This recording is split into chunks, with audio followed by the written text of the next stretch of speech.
Chapter का नाम डाल लिया रिलेशन फंक्शन। पहला टॉपिक है बेटा कार्टेशियन प्रोडक्ट। पहली हेडिंग लिखो कार्टेशियन प्रोडक्ट। कार्टेशियन प्रोडक्ट साथ साथ लिखते भी चलो बेटा। अगर मान ले बच्चा मैं डायरेक्ट एक क्वेश्चन लिख रहा हूं, ठीक है, उससे समझते हैं। पहला सवाल लिखो कार्टेशियन प्रोडक्ट के अंदर में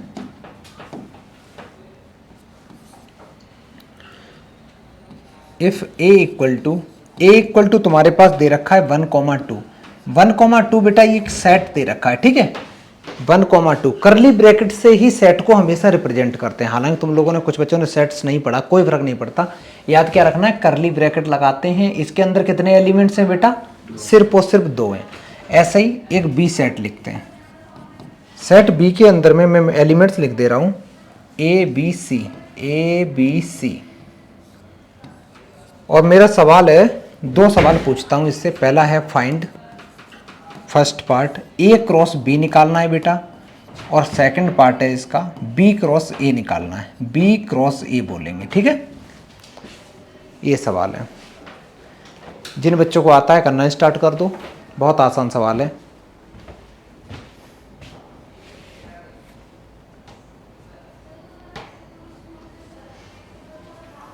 करने का देखो प्रोसेस क्या होता है बेटा, प्रोसेस ये रहता है। अगर मैंने तुम्हें बोला ए क्रॉस बी निकालना है, ठीक है, तो पहले इसको समझ लो कैसे करना होता है। तो ए के एलिमेंट्स हैं, सपोज ए के एलिमेंट्स ये हैं 1 और 2 हैं, अभी लिखना मत, सिर्फ सुनना। और बी के एलिमेंट्स तुम्हारे पास ये हैं, ए है, बी है, सी है, ठीक है। तो ये क्रॉस का मतलब होता है कि ए के तुम इस पेयर के साथ में कैसे बनाओगे, ए का एक बार तो इसके साथ पेयर बन सकता है, एक बार बेटा बी के साथ बन सकता है, एक बार सी के साथ बन सकता है। लिखने पे ध्यान नहीं तो सुनने पे ज्यादा, सुनो बेटा ज्यादा।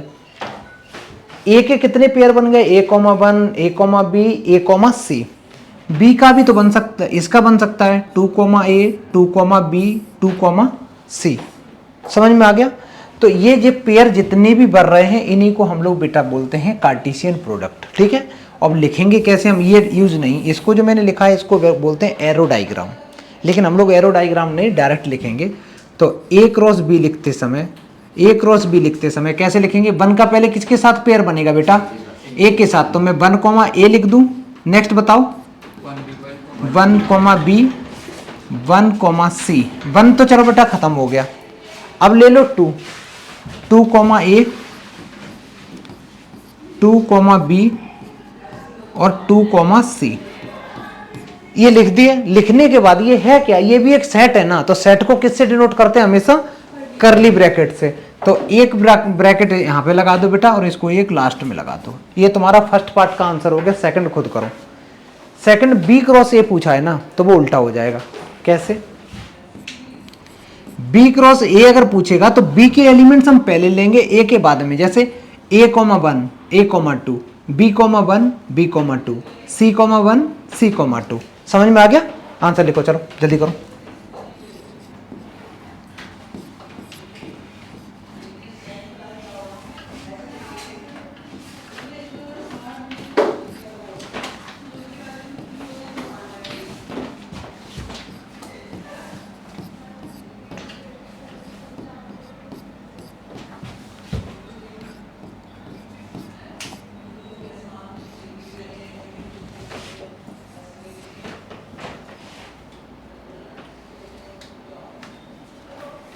ये तुम्हारा फाइनल आंसर हो गया। कॉपी करो।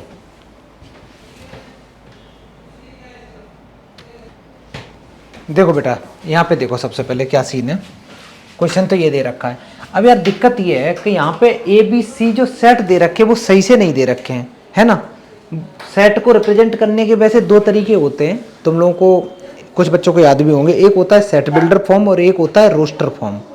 ये एक्चुअली तुम्हें सेट बिल्डर फॉर्म में दे रखे हैं, लेकिन कोई नहीं, हम लोग बिना सेट्स पढ़े इसको करेंगे। कैसे, जिन बच्चों ने सेट्स नहीं पढ़ा कोई फर्क नहीं पड़ता। ये अगर दे रखा है, ये कहता है x belongs to n। n का मतलब होता है नेचुरल नंबर। कैपिटल N लिखाओ नेचुरल नंबर, कैपिटल W लिखाओ होल नंबर, कैपिटल I लिखाओ इंटीजर, कैपिटल Z लिखाओ तो भी इंटीजर। ये कहता है कि x बिलोंग कर रहा है तुम्हारा नेचुरल नंबर से, और कुछ ये कंडीशन दे रखी बेटा, कुछ ये कंडीशन दे रखी है। ये कंडीशन दे रखी है। तो सबसे पहले तो हम क्या करेंगे कि ए को सॉल्व करने के लिए कंडीशन सॉल्व कर लेंगे। कैसे? मेरे पास में दे रखा बेटा x square minus 5x plus 6 equal to 0। तो इसके मिडिल टर्म स्प्लिट कर लो। मिडिल टर्म स्प्लिट तुम्हें पता ही है, इसको मैं लिख सकता हूँ 3x माइनस 2x प्लस 6। जिन बच्चों को मिडिल टर्म नहीं आता क्वाड्रेटिक फॉर्मूला लगा दो, ठीक है। इन दोनों में से अगर मैंने x कॉमन ले लिया तो ये आ गया x माइनस 3। इधर से बेटा मैंने -2 कॉमन ले लिया तो x minus 3 equal to 0। x minus 3 इसमें भी है, x माइनस 3 इसमें भी है, मैंने कॉमन ले लिया। एक ब्रैकेट में x माइनस 2, एक में x माइनस 3। दो चीज़ों का प्रोडक्ट 0 है तो या तो बेटा पहला वाला टर्म 0 है, तो यहाँ से x की वैल्यू तुम्हारी 3 निकल के आ रही। अगर मैं दूसरे वाले टर्म को 0 करता हूँ तो x की वैल्यू बच्चा यहाँ से 2 निकल के आ रही। इतना तो समझ में आ गया। अब ये दिमाग लगाओ, क्या ये दोनों वैल्यू हम ले सकते हैं? क्वेश्चन पढ़ो। क्वेश्चन कहता है x belongs to natural number. क्या ये दोनों नेचुरल नंबर हैं? इसके अलावा क्या कोई और वैल्यू आ सकती है इस इक्वेशन से? आ ही नहीं सकती, क्योंकि इसकी हाईएस्ट डिग्री 2 है। डिग्री 2 है, इसका मतलब दो ही आंसर आ सकते हैं।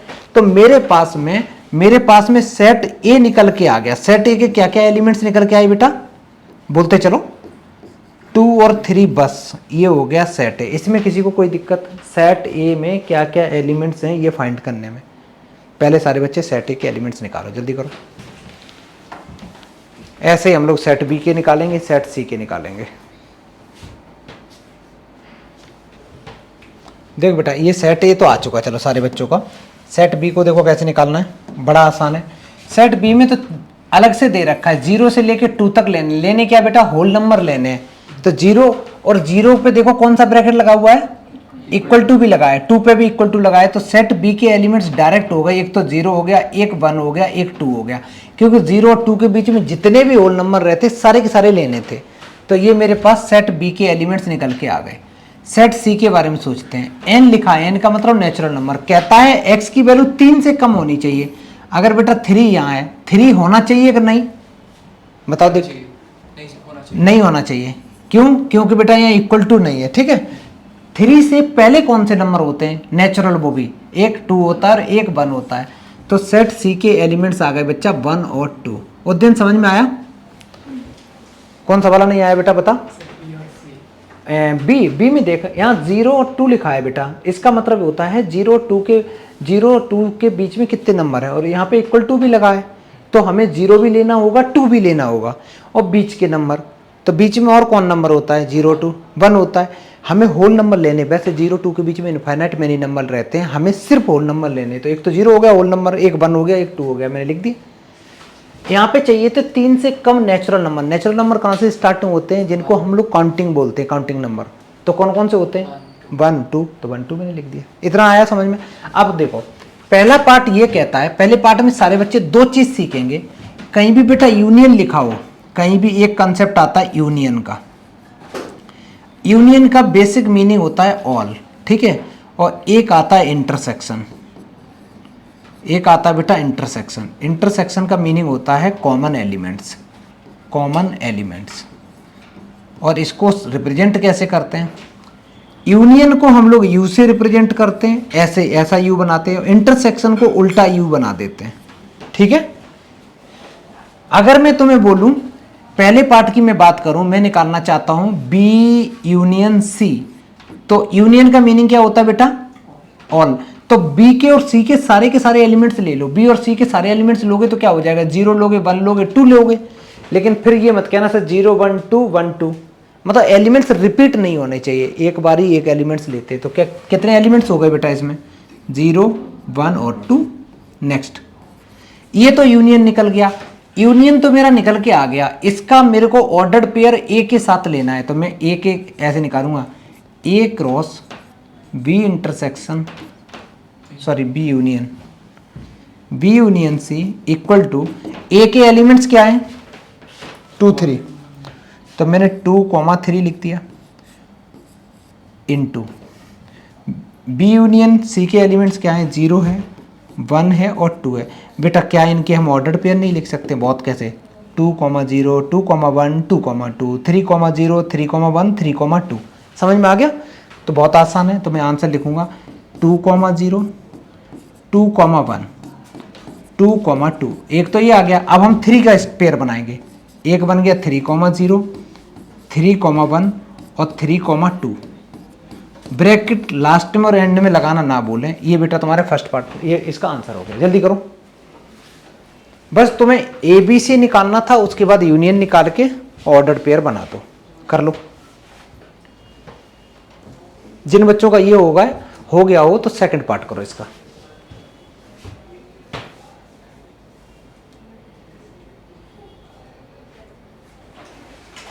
फर्स्ट पार्ट हो गया। सेकंड पार्ट में मैं पूरा नहीं करूंगा, मैं सिर्फ और सिर्फ इंटरसेक्शन बताऊंगा बस, ठीक है।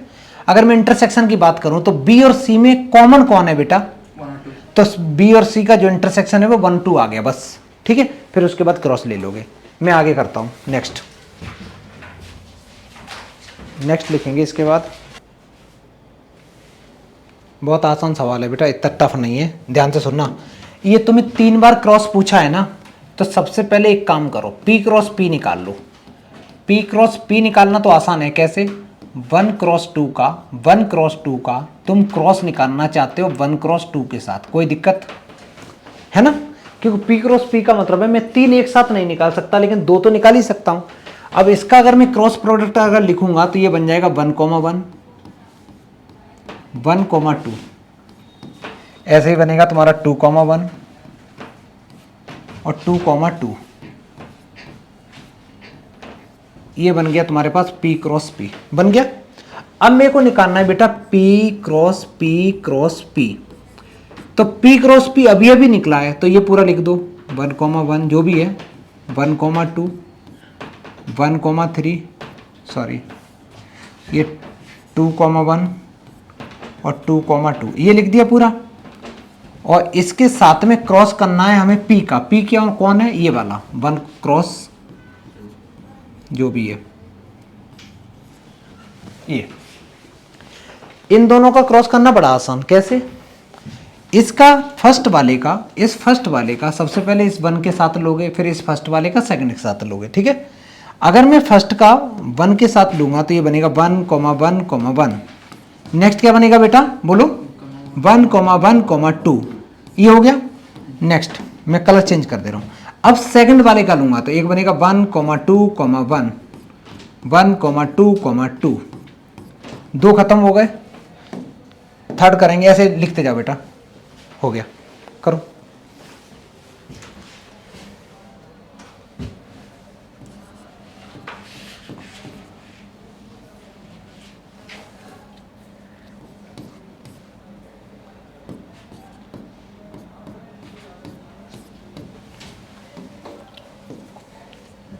ये भी फिनिश हो गया। नेक्स्ट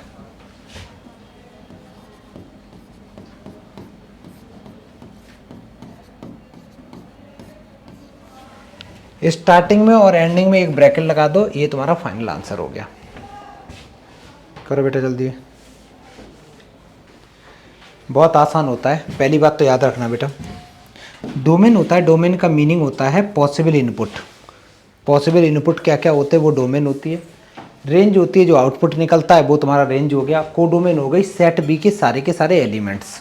ये मैं कई बार बताऊंगा, अभी ध्यान दो। एक क्वेश्चन में दे रखा, एक तो तुम्हारे पास सेट ए दे रखा, एक सेट बी दे रखा, और तुम्हारे पास रिलेशन ऑर्डर्ड पेयर पहले से बना के दे रखे, लेकिन सारे के सारे ऑर्डर्ड पेयर नहीं दे रखे। क्वेश्चन में पहला पार्ट यही पूछ लिया, ये प्रूव करो कि जो आर है, आर का मतलब रिलेशन, नॉट रियल नंबर, ठीक है। आर का मतलब जो रिलेशन ये दे रखा, क्या रिलेशन ए टू बी है कि नहीं है। सबसे पहले हमें ये चेक करना है क्या रिलेशन ए टू बी है कि नहीं है।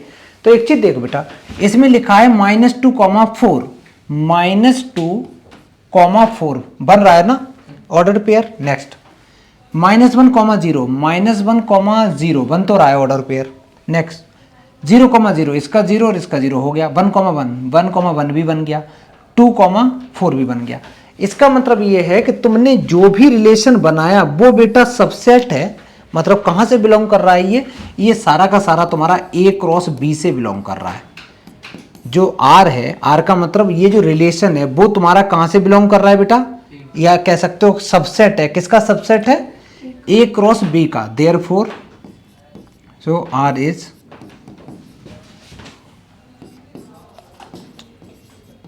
तो पहले क्वेश्चन में यही प्रूव करना था कि ये रिलेशन होगा कि नहीं होगा। So R is the relation from A to B, hence proved. समझ में आ गया बेटा?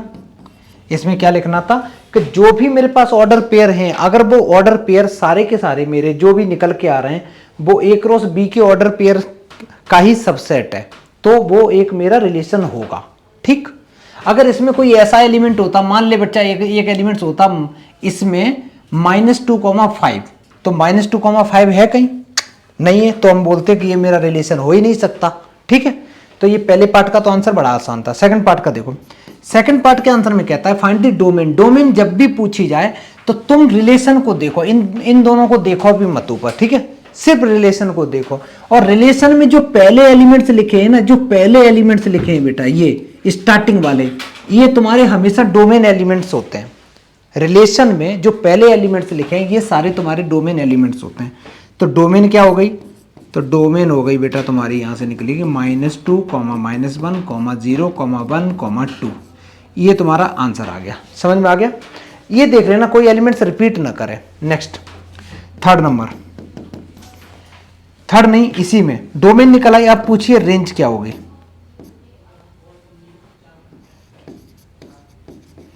रेंज निकालते समय क्या करोगे? रेंज निकालते समय क्या करो, इसी में रिलेशन में देखोगे। रिलेशन में दूसरे वाले एलिमेंट्स देखो, तो एक तो 4 है, 4 लिख दो, 1 है, 1 लिख दो, 0 है, ये भी लिख दो।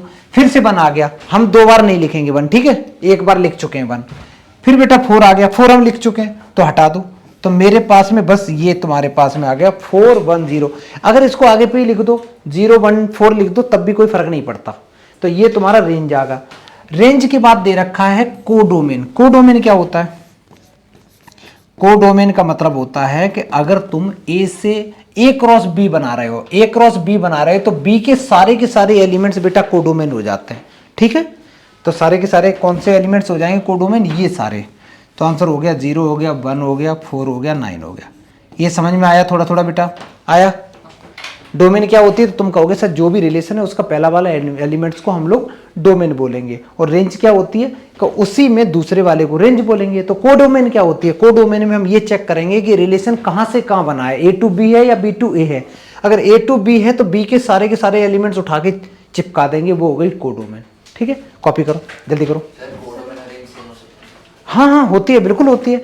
Actually range is the subset of codomain, कई बार सेम हो जाती है। ठीक है, हाँ बेटा पूछो।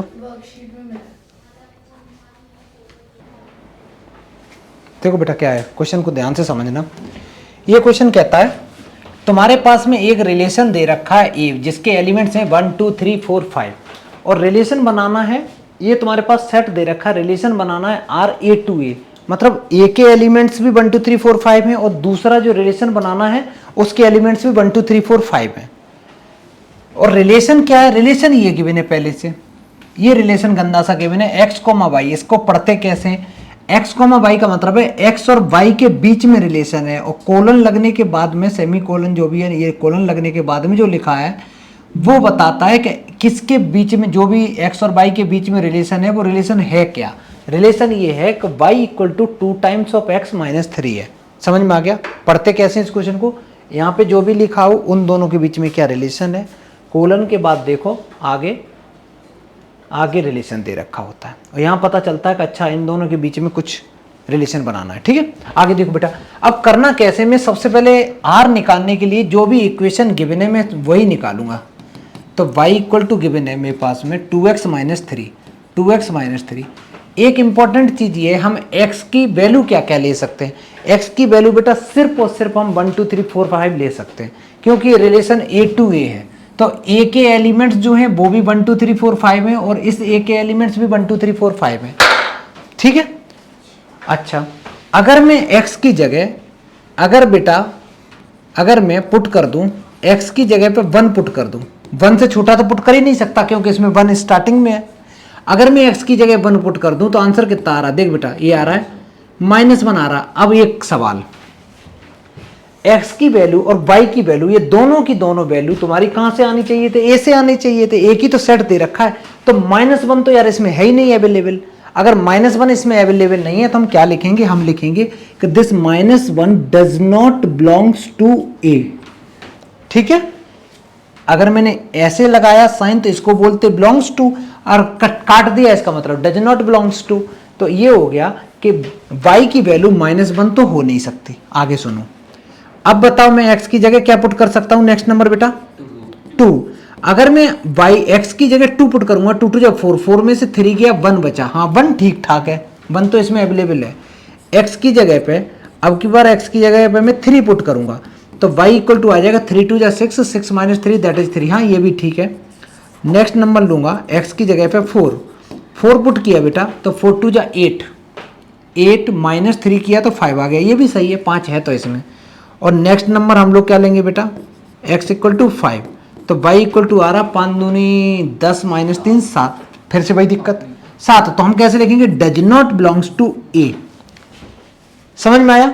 अब यार ये बड़ी कहानी आसान बन गई। देखना बेटा, ये हमें एक चीज पता चल गई, जो मेरा रिलेशन इतना गंदा सा लिखा था यहाँ पे, उस रिलेशन को मैंने नंबर के फॉर्म में लिख लिया। जब हम पहला इनपुट जब 2 ले रहे हैं तो आउटपुट 1 निकल के आ रहा है, तो ये बन गया 2,1। ग्रीष्म का नेक्स्ट बता, नेक्स्ट क्या होगा, 3,3। नेक्स्ट बता कितना बेटा, 4,5 हो गया। ये जो तुम्हारे बन के निकले हैं ये बेटा 3 तुम्हारे ऑर्डर्ड पेयर निकले हैं। और हम सेट को या रिलेशन को रिप्रेजेंट करते हैं तो कौन सा ब्रैकेट लगाते हैं, स्टार्टिंग में और एंडिंग में करली ब्रैकेट लगाते हैं। ये रिलेशन निकल के आ गया। क्या तुम रिलेशन को देख के बता, उद्दीन बता, इस रिलेशन को देख के मेरे को बता बेटा डोमेन क्या है। डोमेन का मतलब होता है पहले एलिमेंट्स कौन कौन, 2 3 4 तो डोमेन हो गए। रेंज बता दे बेटा, 1 3 5। को डोमेन बता दो। को डोमेन का मतलब होता है सेट बी के सारे एलिमेंट्स। बता बेटा, तो सर बता, तो सर नाम है ना आयुष। हाँ आयुष बता, सेट बी कहाँ है, सेट बी कहाँ है, 1 3 4 5 ये नहीं ना, सेट बी कहाँ है, तुम बता बेटा। सेट बी यही तो है यार, सेट ए भी यही है और सेट बी जो है वो भी ये है। समझ में आया। तो जब मैं को डोमेन बोलूंगा तो तुम बोलोगे सर ये सारे के सारे एलिमेंट्स। तो आंसर कैसे लिखेंगे, आंसर लिखेंगे डोमेन लिखते समय लिखेंगे, डोमेन लिखते समय हम लोग लिखोगे 2 3 4, 2 3 4। ऐसे ही जब रेंज लिखोगे, लिखते चलो बेटा साथ साथ खत्म कहानी क्वेश्चन। तो रेंज लिखोगे तो 1 3 5, 1 3 5। ऐसे ही हम लोग को डोमेन जब लिखेंगे तो को डोमेन में सारे एलिमेंट्स आ जाएंगे। तो को डोमेन में आ जाएगा 1 2 3 4 5। बेटा कॉपी करो, जल्दी करो। इसके बाद नेक्स्ट क्वेश्चन,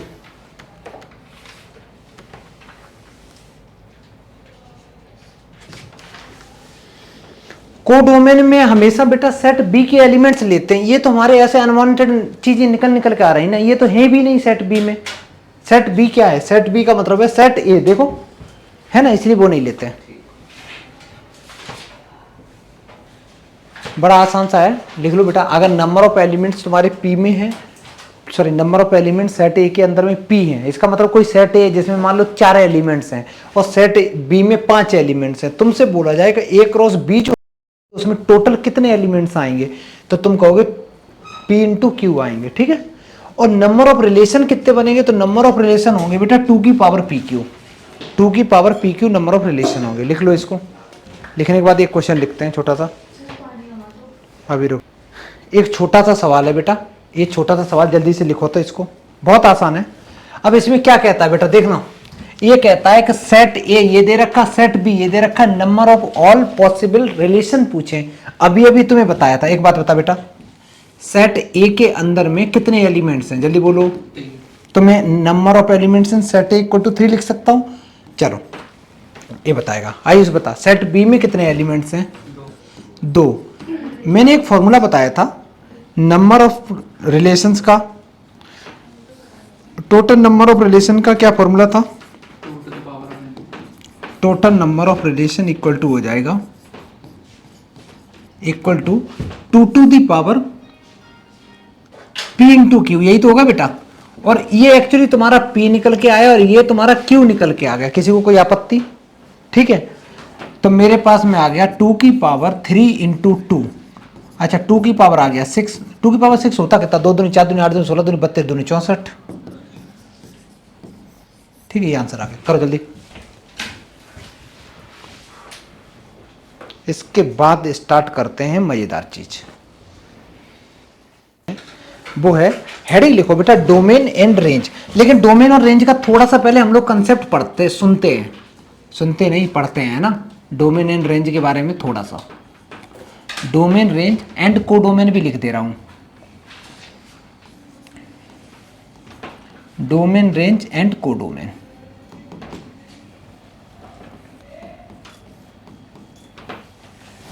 इसका मैंने एक एग्जांपल दिया था तुम लोगों को, बड़ा अच्छा सा मिक्सी वाला एग्जांपल याद है? हमेशा ये याद रखो 12th तक बार बार एक ही एग्जांपल। जैसे बेटा मान ले हम लोगों ने, अभी को लिखना नहीं, कोई नहीं बेटा कहीं नहीं भाग रहा है, सुन ध्यान से। अगर मान लो मैंने एक मिक्सी बनाई गंदी सी, ठीक है, मटका बन गया मिक्सी कम, मैं अपने स्वादानुसार बना रहा हूं जैसी मेरे को आती है बनाना।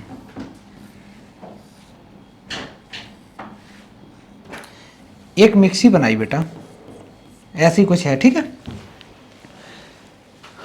अब मेरा मन यह है कि मैं जूस निकालना चाहता हूं, ठीक। तो जूस निकालने के लिए बेटा मैं इनपुट क्या क्या डाल सकता हूं, इनपुट बताओ, सोच के बताना।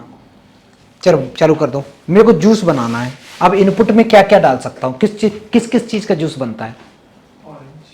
चलो इस लड़के ने बोल दिया कुछ फ्रूट्स डाल दो, और बोलो बेटा, और क्या डालते?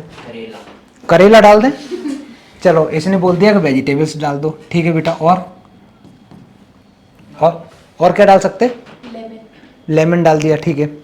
अच्छा तुम लोग जानबूझ के ऐसी चीजें डाल रहे हो कि जिससे जूस निकलता है, यही तो है ना लॉजिक।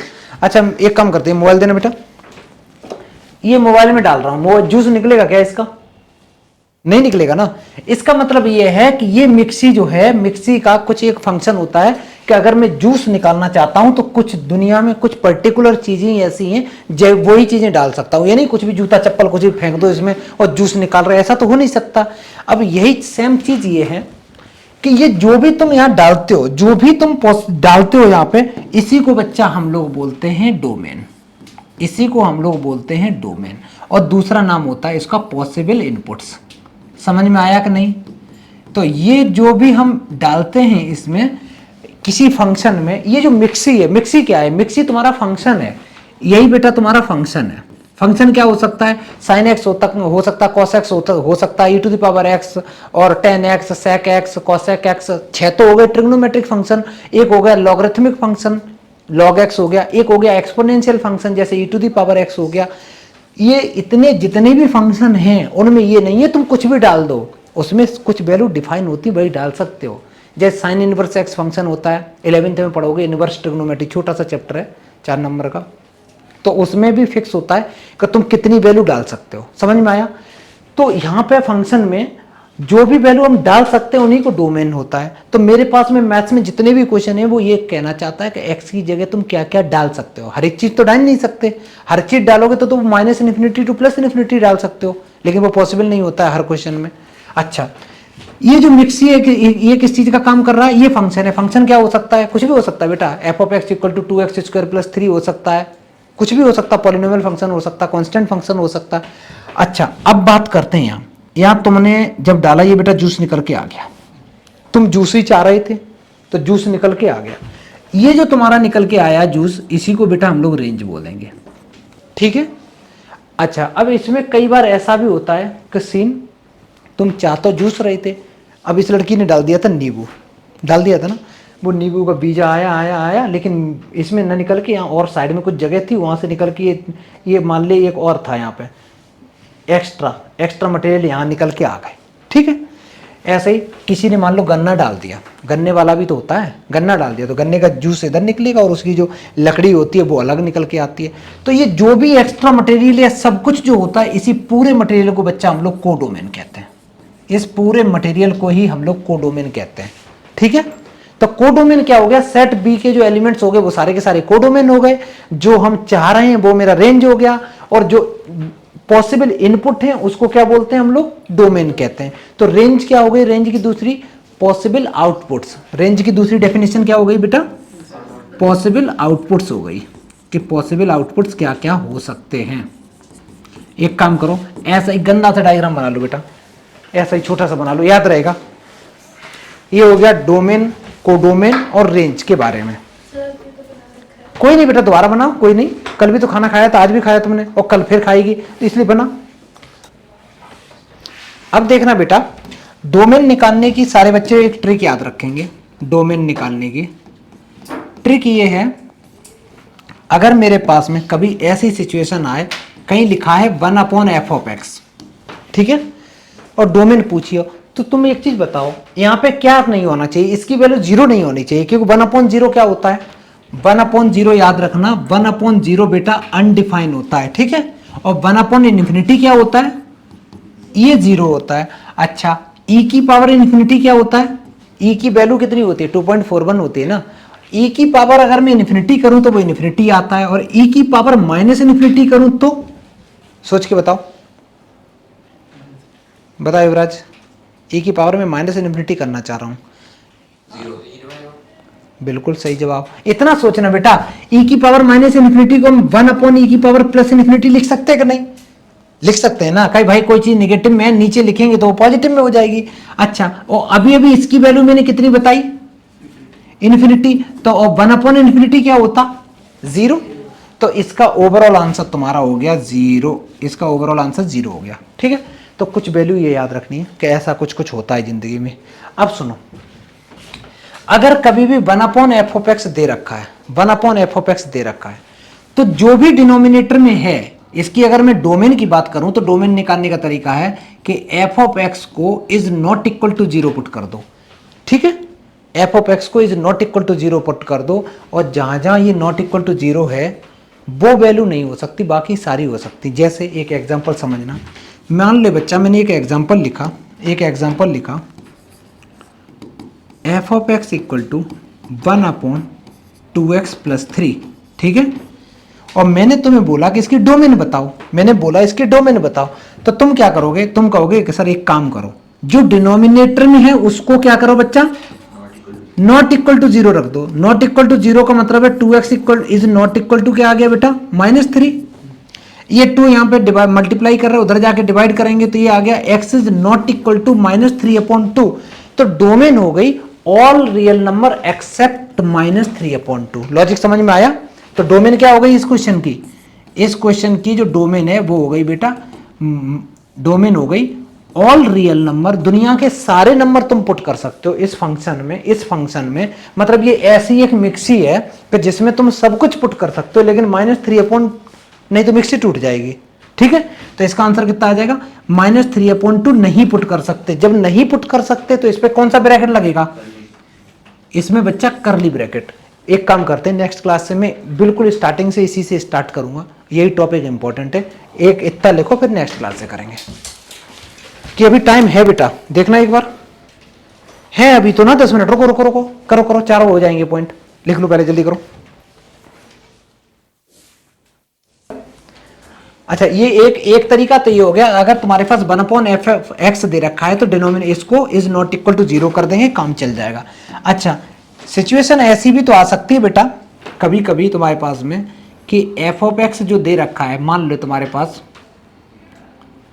चलो y इक्वल टू कुछ ऐसे दे रखा है, रूट के अंदर में बेटा f(x) दे रखा है। लो अब क्या करेंगे, अब रूट के अंदर में तुमने पढ़ा होगा, क्या हो गया रुकना, बस मैं छोड़ने वाला हूं बेटा। रूट के अंदर में तुमने पढ़ा होगा कोई नंबर नेगेटिव नहीं होना चाहिए।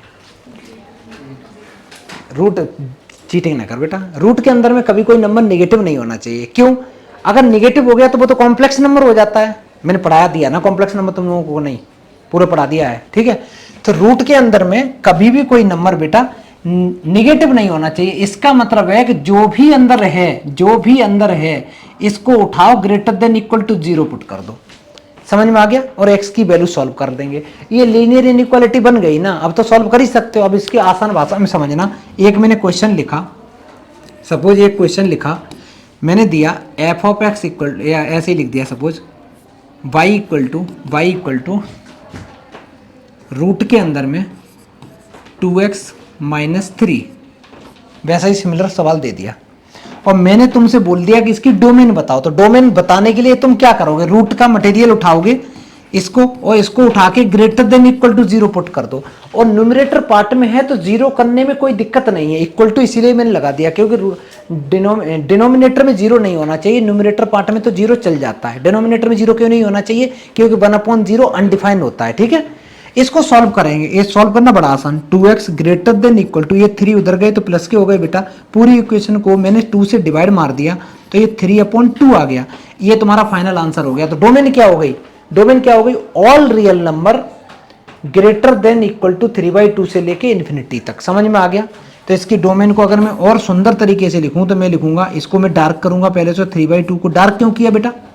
क्योंकि इक्वल टू है, और ये कहता है यहां से लेके यहां तक की सारी वैल्यू चाहिए, ये इन्फिनिटी है, ये माइनस इन्फिनिटी है। तुम बेटा लीनियर इनइक्वालिटी का चैप्टर देख लेना है ना वीडियो से, तो तुम्हारे पास डोमेन लिखते समय पूरा लिखोगे अच्छे से कि डोमेन इक्वल टू हो गया ऑल 3/2 से लेके इन्फिनिटी तक। 3/2 पे ब्रैकेट कौन सा लगाएंगे बच्चा? ऐसे नहीं होता, ऐसे होता है, ऐसे थोड़े नहीं, ऐसे होता। तो क्लोज ब्रैकेट लगाएंगे। और इन्फिनिटी पे हमेशा ओपन, हमेशा ओपन। ये बेटा तुम्हारा आंसर हो गया। जल्दी करो, जल्दी करो। चलो इसके आगे मैं नेक्स्ट क्लास से स्टार्ट करूंगा।